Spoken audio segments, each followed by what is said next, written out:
हाँ जी, राम राम, सबको प्रणाम। नारायण नारायण। तो आज भगवान चौथे प्रश्न का उत्तर दे रहे हैं कि स्थित प्रज्ञ कैसे चलता है। इसका अर्थ है उसके आचरण कैसे हैं, चलने का यहाँ मूल मतलब ये है। उसका भाव क्या है।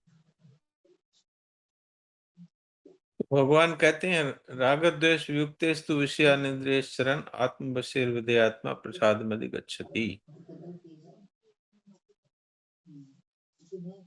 प्रसादे सर्व दुखानां हानिरस्य उपजायते प्रसन्न चेतसो यासु बुद्धि पर्यवतिष्ठते। उस वशीभूत अंतःकरण वाले कर्मयोगी राग द्वेष से रहित अपने वश में की हुई इंद्रियों द्वारा विषयों का सेवन करता हुआ अंतःकरण की निर्मलता को प्राप्त हो जाता है और वो प्राप्त होने पर साधक के संपूर्ण दुखों का नाश हो जाता है। यहाँ जो प्रसन्नता है वो प्रसन्नता वो भोगों से प्राप्त होने वाली प्रसन्नता नहीं है। यहाँ जो प्रसन्नता है वो है राग द्वेष रहित होकर के और विषयों का आचरण करते हुए भी उसको जो प्रसन्नता होती है वो प्रसन्नता है। यहाँ पर ये किसी प्रकार के अभिमान की प्रसन्नता भी नहीं है कि मैं राग द्वेष रहित हूं, इस तरह के अभिमान की प्रसन्नता भी नहीं है। यहाँ पर वो एक स्वतः सिद्ध प्रसन्नता है, क्योंकि राग द्वेष रहित होकर के और जैसे अब भोजन करता है तो भी वो भोजन में एक भोग बुद्धि से भोजन होता है, एक शरीर का हित बुद्धि से भोजन होता है। इसी तरह से पांचों विषयों में समझ लेना चाहिए। तो कर्तव्य की दृष्टि से और संसार शरीर के हित की दृष्टि से ही वो भोगों का आचरण करता हुआ दिखता है। तो इससे जो उनको प्रसन्नता होती है वो प्रसन्नता सब दुखों का नाश कर देती है। और जो इस तरह की प्रसन्नता को प्राप्त हो जाता है उसकी बुद्धि बहुत जल्दी परमात्मा में स्थिर हो जाती है, तो वो स्थित प्रज्ञ हो जाता है। तो आज प्रसाद मधिगच्छति यहीं से शुरू हुआ था ये विषय। राग द्वेष रहित होकर विषयों का सेवन करने से अभी तक वो साधक ही है, कोई सिद्ध पुरुष नहीं है, पर उसका एक निश्चय है कि मुझे भोग नहीं भोगना है।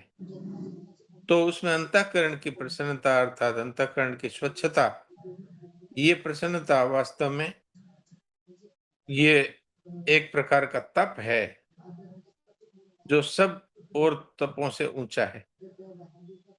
अतः साधक को राग द्वेष पूर्वक विषयों का सेवन नहीं करना चाहिए। न तो राग पूर्वक सेवन करना है, न द्वेष पूर्वक त्याग करना है, क्योंकि राग और द्वेष दोनों से ही संसार से संबंध जुड़ता है। प्रत्युत अगर वो किसी भोग का त्याग करता है तो वो इसलिए करता है कि शास्त्रों में उसका निषेध है, किसी द्वेष के कारण नहीं करता। जैसे राग बांधता है ऐसे द्वेष भी बांधता है, इसलिए राग द्वेष रहित होकर के और विषयों का सेवन करने से जो प्रसन्नता होती है, अगर उस प्रसन्नता में भी अगर ये भाव न आए कि मैं बड़ा उच्च कोटि का साधक हूं, तो वो प्रसन्नता परमात्मा की प्राप्ति में कारण होती है। अगर उसमें भी वो ये अभिमान कर ले कि मैं तो राग द्वेष रहित हो गया, देखो ये विषय भोग मुझे विचलित नहीं कर सकते, तो उसको वो प्रसन्नता मिट जाएगी, फिर वो लगातार नहीं रहेगी, क्योंकि वो स्वरूप की प्रसन्नता को भी प्राप्त नहीं हुआ है अभी तक। सिर्फ भोगों का त्याग करने की प्रसन्नता है, उसी से उसके अंतःकरण में एक शांति रहती है। और राग द्वेष पूर्वक भोगों को भोगता रहेगा तो चाहे कितने ही भोगों की बहुलता हो, लेकिन उसको अशांति रहेगी, उसको प्रसन्नता नहीं रहेगी। हर समय एक विशेष जो आनंद का अनुभव होता है वो नहीं होगा। चित्त की प्रसन्नता अर्थात स्वच्छता तभी होगी कि जब वो राग द्वेष रहित होकर के विषयों में प्रवृत्त होगा। उसके जीवन में किसी प्रकार का दुख और खिन्नता नहीं रहती। कामना से सब दुख पैदा होते हैं, परंतु जब राग मिट जाता है, अर्थात कामनाओं का नाश हो जाता है, तब चित्त में प्रसन्नता होती है। उस प्रसन्नता से संपूर्ण दुखों का नाश होता है। तो उसका अभिमान न करने से उसकी तत्काल ही प्रसन्न चेतो या सुबुद्धि परिवर्तिष्ठते। प्रसन्न चित्त वाले की बुद्धि बहुत जल्दी परमात्मा में स्थिर हो जाती है, अर्थात साधक स्वयं अपने स्वरूप में स्थित हो जाता है। फिर वो बोधवान होता है, इसलिए उसकी फिर किसी प्रकार का उसमें संदेह नहीं रहता। भगवान के विषय की प्रसन्नता हो चाहे व्याकुलता हो, दोनों में से कोई एक भी अगर अधिक बढ़ जाती है तो बहुत शीघ्र परमात्मा की प्राप्ति हो जाती है। जैसे यहाँ उदाहरण भी दिया है, भगवान के पास जाती हुई गोपियों को माता पिता भाई पति आदि ने रोक दिया, मकान में बंद कर दिया, तो भी गोपियों में भगवान से मिलने की जो व्याकुलता हुई, उससे उनके तीनों गुणों में जो उनका बंधन था वो नष्ट हो गया। और भगवान का चिंतन करने से प्रसन्नता हुई, रजोगुण तमोगुण तो पहले नष्ट हो गए, और फिर उस प्रसन्नता का भी जब भोग नहीं किया तो फिर भगवान से जा मिली। शरीर वहीं पड़ा रहा, लेकिन वो तो भगवान से मिल चुकी। तो प्रसन्नता और व्याकुलता में अंतःकरण द्रवित हो जाता है। जैसे मोह में रंग डालने से मोह में रंग स्थायी हो जाता है, ऐसे अंतःकरण द्रवित होने पर उसमें भगवत संबंधी अथवा सांसारिक जो भी भाव आते हैं वे स्थायी हो जाते हैं। अब जो बात कही है वो है कि एक भोग का विभाग है, एक योग का विभाग है। तो राग द्वेष युक्त भोगी मनुष्य है, वो विषयों का चिंतन करे तो भी उसका पतन हो जाता है। और योगी पुरुष राग द्वेष से रहित होकर विषयों का आचरण करे तो भी उसका पतन नहीं होता। इतना ही नहीं है, वो परमात्म तत्व को प्राप्त हो जाता है। इतनी इसकी विशेषता है। तो ये एक प्रकार से संक्षेप से भगवान का ये उत्तर है इन दो श्लोकों में, कि स्थित प्रज्ञ कैसे चलता है, अर्थात उसका आचरण कैसा है, भाव कैसा है। यहाँ पर वो चरते शब्द दिया है ना, विषयान इंद्रियश चरण, तो वो एक प्रकार से चलना कैसे चलता है उसका एक तरह से वाचन है ये। राम राम डॉक्टर साहब। एक हाँ, तो जैसे बोलिए। अभी आया था कि भाई अहंता बदल देने से भाई मैं साधक हूँ तो मैं ये काम कैसे कर सकता हूँ, तो राग द्वेष मिट जाते हैं। दूसरा, हम सब साधकों को या अभी नए लगे हैं या थोड़े दिन हुए हैं, तो हम लोगों को थोड़ा सरलता से और बता दो कि जिससे हम लोग राग द्वेष रहित हो जाएं और हम लोगों को अनुभव है कि हाँ भाई अब हमारे में राग द्वेष कम हो गया या मिट रहा है नहीं है। तो ऐसा कोई जैसे थोड़ा कोई सरलता से बताओ ताकि इसका राग द्वेष। एक एक सूत्र महाराज जी ने बताया है और भगवान ने गीता में कई जगह उसको कहा है। वो सूत्र ये है कि अपना उद्देश्य क्या है जीवन का। अगर ये समझ में आ जाए तो जिस चीज को हम एक नंबर दे देते हैं, फिर हमें प्रयत्न नहीं करना पड़ता। हमारा अंतःकरण का प्रवाह और स्वयं का प्रवाह दोनों एक हो जाते हैं। नहीं तो जब तक निश्चयात्मिका बुद्धि नहीं होती, एक लक्ष्य नहीं होता कि भाई मैं मनुष्य क्यों हूं और मुझे मेरा लक्ष्य क्या है, ये जब तक नहीं होता है तब तक ठीक है, सुन लेने से। जब तक सत्संग की बातें सुनते हैं तो थोड़े समय के लिए मनुष्य सावधानी पूर्वक रहता है कि भाई मुझे भोग नहीं भोगना है। लेकिन क्योंकि पक्का निश्चय नहीं हुआ है, इसलिए वो कहीं-कहीं फिसलता जाता है। और अगर फिसल भी जाता है, तो अगर उसने ये पक्का निश्चय कर लिया कि मुझे इस रास्ते जाना ही नहीं है, तो उसको बड़ा दुःख होगा। तो वो जो दुःख है, वो मनुष्य को सही रास्ता दिखाता है। तो सबसे बड़ा सूत्र इसमें यही है कि मुझे भोग नहीं भोगने हैं, मुझे तो केवल परमात्मा का प्रेम प्राप्त करना है।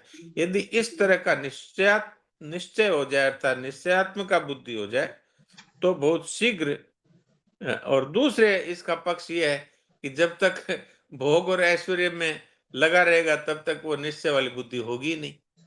तो इसलिए पहले ये निश्चय अपने को करना है कि मुझे इस भोग के रास्ते पे नहीं जाना है। क्यों? कि ये मुझे तृप्त आज तक कर नहीं पाए। पिछले जन्मों की बात छोड़ दें तो इस जन्म में भी हमने एक-एक भोग को अनेक बार भोगा है, लेकिन अभी फिर भी उसको भोगने की इच्छा पड़ी है। इससे सिद्ध हुआ कि वो हमारी जाति की वस्तु नहीं है, मैं स्वयं परमात्मा का चेतन अंश हूँ, ये संसार के भोग पदार्थ सब जड़ है। तो जड़ता से और चेतन की कभी भी तृप्ति होगी नहीं और अशांति तो लगातार ही बनी रहेगी। क्यों? कि इच्छा तो है जड़ पदार्थों की, भोगों की और स्वयं है चेतन, तो तृप्ति कभी होगी नहीं और खाली उनके तरफ जैसे पतंगा है वो जलती हुई लौ से आकृष्ट होकर के उसकी तरफ दौड़ता है और बार-बार उसमें नजदीक जाता है और फिर अंत में उसी में गिर के जल जाता है, मर जाता है। तो वही स्थिति हमारी होती है कि भई बुद्धि में तो एक निश्चय किया नहीं, अर्थात स्वयं में भी एक निश्चय किया नहीं।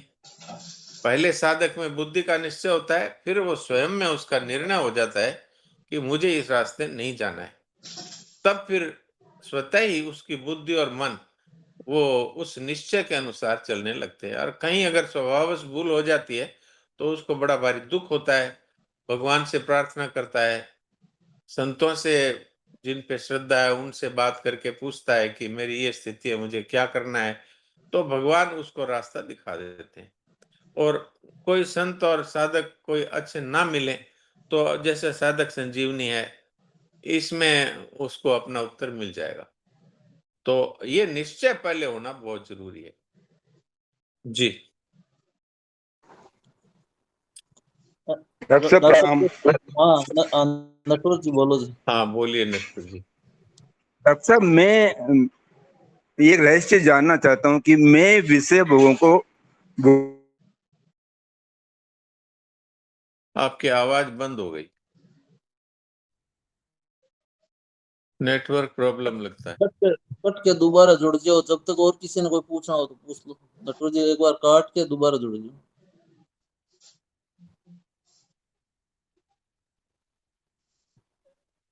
डॉक्टर साहब हाँ, जैसे, हाँ जी, आ रही है क्या हाँ नटवर बोलिए। जी? हाँ, हाँ, डॉक्टर सुरेश साहब जी। जैसे पुराने, जैसे मान लो अपने भोगों को कोई राग पूर्व द्वेष पूर्वक कैसे ही भोगा, उनका तो कभी चिंतन आ जाए तो उसके लिए क्या करें? नहीं, वो उसका चिंतन आ जाए तो अगर इसका पक्का निश्चय है कि हमें अब उस रास्ते नहीं चलना है, तो क्या होगा कि वो ये स्वीकार कर लेगा कि ये चिंतन है, ये भोग अभी तो है नहीं, न भोग सामग्री है, न मैं भोग भोगता हूँ, अभी उसकी याद मात्र है। तो वो मन में याद है, वो एक प्रकार से संसार में ही है और हमें इस रास्ते जाना नहीं है। इस तरह से वो उसकी उपेक्षा कर दे, उसके वश में ना हो। भगवान ने यही कहा है, तयोर्न वशमागच्छेत्। उसके वश में हो जाता है तब फिर वो फिसल जाता है। तो ये बात है। ठीक है डॉक्टर चिंतन साहब, तो ठीक हर है। सकता है, क्योंकि आज तक जो कुछ भोगा है उसका चिंतन आएगा, वो आता नहीं है, वास्तव में जाने के लिए आता है। हम उससे डर जाते हैं अथवा उसका विरोध करने लगते हैं तो और पक्का हो जाता है। जैसे कोई अगर ये निश्चय कर ले कि मुझे काले मुंह का बंदर है वो याद नहीं आना चाहिए, तो बार-बार काले मुंह का बंदर याद आता है। तो अच्छा ठीक है। हम अगर उसके बारे में ये निर्णय कर लें कि जो भोग भोगा गया है वो हमारी भूल थी और अब न तो वो भोग है, न वो परिस्थिति है और न अब मेरा उस रास्ते जाने का कोई मतलब है। इसलिए अभी वो उसका अस्तित्व नहीं है, वो उसकी याद मात्र है जो निकलने के लिए आई है। इसलिए न उसका विरोध करें, न समर्थन करें, उसकी उपेक्षा कर दें। जैसे हम जिस व्यक्ति से हमें कुछ नहीं चाहिए, जी बहुत सुंदर। उसका हम क्या उसको इग्नोर करते हैं। नटवर जी, आप जब अपना फ़ोन खोलते हैं तो विस्फोट हो जाता है, विस्फोट। ऐसी आवाज़ें आती है कि क्या बताएँ? जी। नटवर जी एक बार बोल के आपको वापस बंद कर लेना, अनम्यूट कर दूंगा, म्यूट कर लेना मतलब। इससे हो रहा पता नहीं। आपका कोई कोई विशेष पावरफुल फोन है कोई? तो बोलो। मैं साउंड कम रखूंगा। हाँ बस वो ठीक है जी।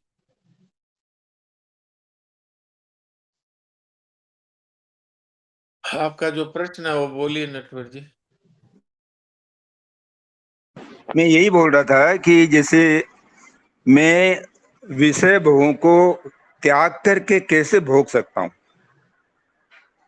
जैसे हम किसी भी बच्चे को समझाने के लिए हम कई बातें कहते हैं उसके हित की दृष्टि से, ऐसे ही ये मन है, ये एक तरह का बच्चा है, इसको ये बात कही जाए कि भाई पहले ये भोग कितनी बार भोगा है, हाँ भोगा है, फिर भी इसकी लालसा बनी हुई है और इसका नुकसान क्या हो रहा है कि जो सदा रहने वाला आनंद है अथवा परमात्मा का प्रेम है उससे वंचित रहते हैं और हर समय एक अशांति बनी रहती है, क्योंकि ये तो शास्त्र विरुद्ध जो भोग भोगे जाते हैं वो तो एक प्रकार से भगवान की आज्ञा के विरुद्ध होने से हमें अशांति होती ही है। और इस तरह से जैसे महाराज जी ने उपाय बताया है कि भाई मैं साधक हूँ, मुझे वो नहीं करना है जिससे साधन में बाधा होती है, ऐसा पक्का निश्चय हो जाएगा तो फिर ये रास्ता अच्छी तरह से कटेगा और भगवान और संत सभी सहायता करेंगे। यही उपाय मालूम होता है और तो वैसे भगवान ने बहुत एक अच्छा। बात भगवान ने और एक बात बताई है कि अगर किसी भी तरह से हमें विचार विवेक जागृत नहीं रहता है तो उसके लिए भगवान ने कहा है कि अगर मनुष्य सेवा का रास्ता अपनाए, सबको आराम देना, सबको सुख देना, सबको सुविधा देना और बदले में कुछ न चाहना, तो ये बात कही है कि योग जो कर्मयोग का आचरण करता है उसके फिर विवेक दृढ़ हो जाता है, अर्थात वो उसकी बुद्धि स्थिर होती है और वो फिर परमात्मा के रास्ते में चलने का पात्र हो जाता है। तो अगर नहीं पार पड़े तो ये नियम ये अपना रास्ता अपनाना चाहिए। इसलिए भगवान ने ये कहा है कि 5वें अध्याय के शायद चौथा 5वें श्लोक में ये बात कही है कि योग युक्तो निर्ब्रह्म नचिराणाधिगच्छति। ये ऐसा नहीं है, मैं अभी बताता हूँ श्लोक। 5वें अध्याय का चौथा 5वां श्लोक। हाँ ये है छठा श्लोक है। संन्यासस्तु महाभाव दुःखम आप्तुम अयोगता योग युक्तो निर्ब्रह्म नचिराणाधिगच्छति। कि ये जो विचार वाला मार्ग है, ये जो कर्मियों का आचरण नहीं करता है अर्थात सेवा का रास्ता नहीं अपनाता है उसके लिए ये कठिन है। इसलिए भगवान ने कर्मयोग को यहाँ श्रेष्ठ बताया है। तयोस्तु कर्म संन्यासात कर्मयोगो विशिष्यते। तो इसलिए अगर नहीं पार पड़ती है किसी भी तरह से तो सेवा का रास्ता यदि अपनाते हैं तो फिर ये विवेक विचार का रास्ता सरल हो जाता है भगवान की कृपा से। जी बहुत सुंदर, बहुत अच्छी बात है। जी प्रणाम। हाँ जी, और किसी ने कोई बात पूछनी हो, समझनी हो तो पूछ लो। नारायण नारायण। हाँ, राम राम। अरे अरे अब साधक सभी तो सुन रहे हैं, जैसे विचार तो पक्का उपदेश मेन तो चाहिए, अपना उपदेश पक्का होना चाहिए, अपना उपदेश पक्का होना चाहिए। तो मन तो मतलब बहुत, अगर मन में कोई दो विचार आते तो मन मतलब एकदम से मन में दुख सा पैदा होता है, अरे हम कहाँ क्या कर रहे, कहाँ पहुंच गए। तो मन में विचार तो आ जाते हैं गलत, लेकिन अब हमने तो ये विचार कर लिया, रोज साधक सब नहीं सुन रहे, सत्संग में इतनी सुंदर सुंदर आप लोगों की बातें सुन रहे हैं, तो विचार पक्का करना है मन में मतलब। और लेकिन संसार में और भगवान की कृपा से और दो विचार नहीं आते, बाजी और आ भी जाते, लेकिन एक बात है कि सुबह से लेकर शाम तक लो, जब तक समय है तब तक मतलब भगवान की वहां में साधक जी में लगे थे, फिर भी संसार में मन तो बाजी बार चला ही जाता है, कितना भी रोको, भजन भजन में बैठो तो मन संसार में जाता है। ऐसा होना तो नहीं चाहिए। हम तो ये भगवान से कहते, ऐसा क्यों होता है? इसीलिए कुछ इसके ऊपर कुछ बताइए। हाँ, ये तो आपने ठीक कहा। ये स्थिति होती है साधक की, क्योंकि पहले के भोगे हुए भोग हैं, वो एक विचार में आ जाते हैं। तो अगर हम उनको समर्थन नहीं करें और विरोध ना करें, तो वो एक प्रकार से, जिस आदमी से हमको बात नहीं करनी होती है वो पास से भी निकल जाता है तो हम चले जाते हैं। पहले की कभी लड़ाई हुई हुई है या पहले से उसके बहुत उसके प्रति राग था, लेकिन अब हमें उससे संबंध विच्छेद करना है तो उसकी उपेक्षा कर देते हैं। ऐसे ही वो जो विचार आया है, तो वो न तो कोई भोग सामग्री अभी है, न कोई अभी वो परिस्थिति है, और न हम वो करने के लिए तैयार हैं, वो वापस भोग भोगने के लिए। तो अभी हमें उससे मतलब नहीं, इस तरह से न समर्थन करे न विरोध करे और उपेक्षा कर दे। तो वो आता तो वास्तव में निकलने के लिए है, लेकिन हम उसका समर्थन विरोध करते हैं तो वो पक्का हो जाता है। तो एक आपने ये बात पूछी और दूसरा आपने भी इसका समाधान बताया कि भाई दुख होना चाहिए और फिर भगवान से प्रार्थना करनी चाहिए कि प्रभु ये मैं परेशान हूं, इससे आप कृपा करिए। तो भगवान की कृपा से और संतों की कृपा से ये मिट जाता है। जी, अपना ये निश्चय पक्का होना चाहिए। पक्का निश्चय होना चाहिए। और जैसे 16 अध्याय 16 के 3 जो गुण देवी समता वाले गुण बताते, उसमें विशेष ध्यान रखते हैं, क्योंकि हमें ऐसे चलना है। हमें भगवान की प्राप्ति में जो जो भगवान जी के गुण है, उसे ही हमें शास्त्रीय गुणों को हमें प्राप्त करना है। इसी में ध्यान रखते हैं ज्यादातर तो साधक संजीवनी में। फिर भी बाजी बार मन स्थिर नहीं रहता है। भजन करो, माला करो, तो पता नहीं कहाँ पहुंच आ भी जाता है, देखिए पहुंच जाता है उधर। देखिए, इसमें इसमें एक कारण है। मन है वो संसार की वस्तु है, संसार की जाति का है, इसलिए वो संसार में जाता है। पर आप क्यों जाते हैं उसके पीछे? उसको जाने दीजिए जहां जाता है। आप अपना निश्चय में दृढ़ रहिए, तो मन है वो समझ जाएगा कि हमें उधर नहीं जाना है। तो अगर हम पक्के रहेंगे और भगवान से प्रार्थना करेंगे तो ये इसमें सफलता मिलती है, क्योंकि हम सत्य के रास्ते पर हैं। जी। और नहीं, संसार में रहने से यह तो मन समझता है, हम झूठ बोले सत्य बोले ये तो समझते ही है ना। मन तो ये जानता है ये रास्ता गलत है, सही है, गलत है, सही है।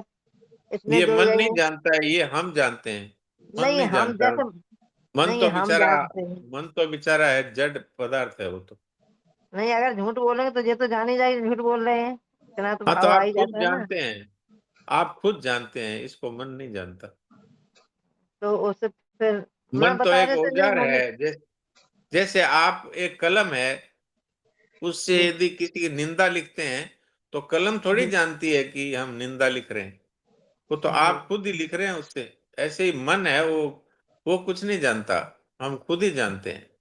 और जी हमारा अगर निश्चय हो जाए तो फिर मन है उधर जाता ही नहीं।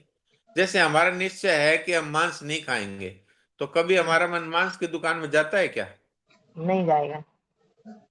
तो ये है बात। अब हम बेचारे मन के ऊपर थोपते हैं कि हमारा मन ऐसा है, हमारा मन ऐसा है। तो ये वास्तव में मन की गलती नहीं है, ये हम जैसा है वैसा हमारा मन है। जी जैसे हम मांस नहीं खाना चाहते तो हमारा मन कभी नहीं जाता वहां। अगर मन अपने आप अगर जाने वाला होता तो वहां भी चला जाता। अच्छा। इसलिए हमारा ही वो अनुगामी है मन। तो जैसा हम चाहते हैं, हम जिसको पसंद करेंगे मन उस तरफ चला जाएगा। तो ये हमारी पसंद और नापसंद पर निर्भर करता है। इसलिए महाराज जी ने यहाँ कहा कि हम स्वयं परिवर्तन हो जाएं कि भाई मैं साधक हूं, इसलिए ये काम मुझे नहीं करना। तो फिर मन उधर नहीं जाएगा। और कभी चला भी जाएगा आदत के कारण, तो उसके ऊपर आप जोर ना दें कि ओहो मेरा मन चला गया, इसका मतलब मेरा तो साधन आगे नहीं बढ़ेगा। ऐसा नहीं दें। मैं तो इसको दें कि मैं साधक हूं, मेरा मन उधर कैसे चला गया।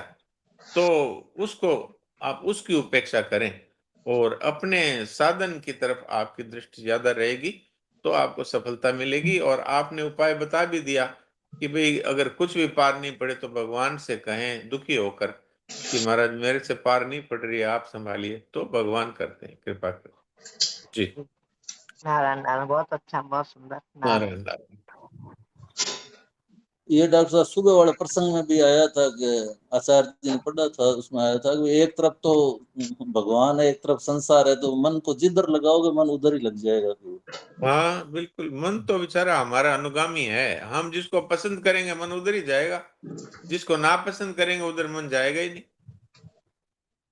तो बस एक आदत में पड़ी हुई है, यही कहते हैं कि हमारा तो मन नहीं लगा, हमारा तो मन उधर जा रहा है, हाँ, हमारा ये मन उधर। आदत पड़ी हुई है, अपना दोष मन पे मंडते हैं लोगों ने, तो इसके ऊपर बड़े बड़े दोहे लिख दिए, वो मन चंचल मन चोर।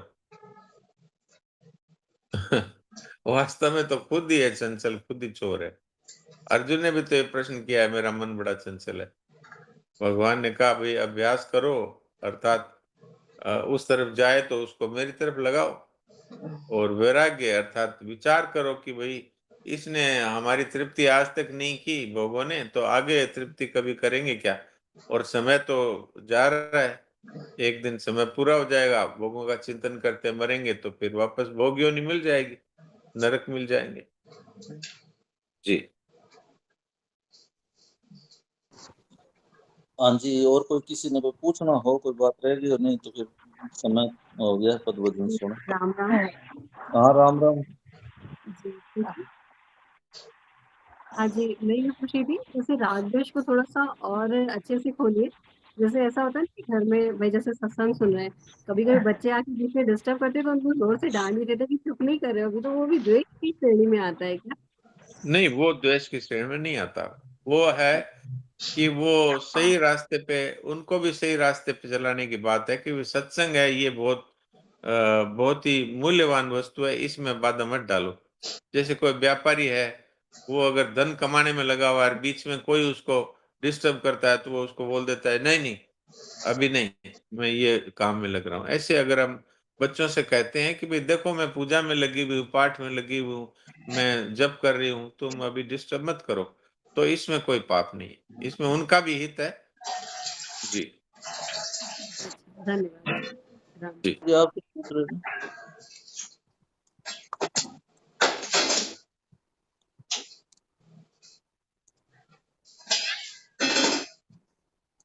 हाँ जी डॉक्टर साहब सुनाओ पद वचन, हो गया